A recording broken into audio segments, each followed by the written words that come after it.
Hello everyone, আমার নাম Rocky. আজ আমি চলে এসেছি সীতাকুণ্ডের বিখ্যাত চন্দ্রনাথ পাহাড়ে।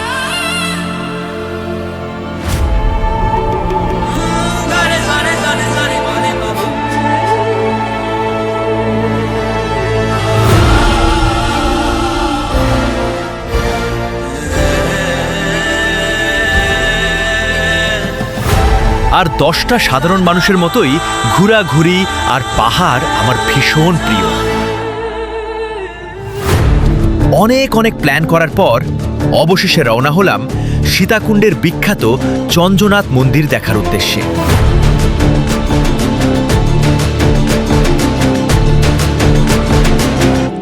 দীর্ঘ 12 ঘন্টার এক ক্লান্তিকর জার্নি শেষে যখন সীতাকুণ্ড পৌঁছালাম, তখন শরীর ক্লান্ত থাকলেও মন ছিল রোমাঞ্চে ভরপুর। পাহাড়ে ওঠার জন্য শুরুতেই নিচ থেকে ভরসা হিসেবে একটা লাঠি কিনে নিলাম।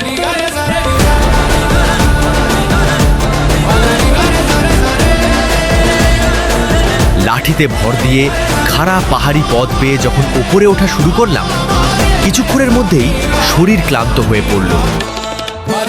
পায়ে তীব্র ব্যথা ধরে গেল। চূড়ায় ওঠার পথটা এতটাই ঝুঁকিপূর্ণ ছিল যে একবার পা ফসকালেই সোজা নিচে পড়ে যাওয়ার ভয়। কিন্তু তাও দমে যায়নি, কারণ আমাদের সাথে আরো প্রচুর মানুষ বুক ভরা সাহস নিয়ে ওপরের দিকে উঠছিল। কষ্টের পর যে মিষ্টি অনুভূতি হয় সেটা টের পেলাম চূড়ায় পৌঁছানোর পর।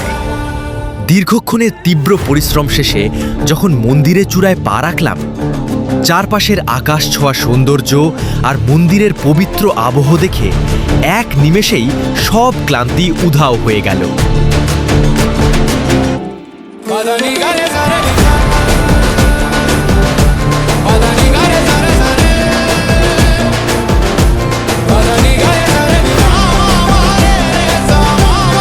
মন ভরে মন্দির দর্শন করলাম, পাহাড়ে চূড়ায় ঘুরে বেড়ালাম, আর এই চমৎকার মুহূর্তগুলোকে ক্যামেরা বন্দি করতে ওপর থেকে দারুণ কিছু ড্রোন শট নিয়ে নিলাম।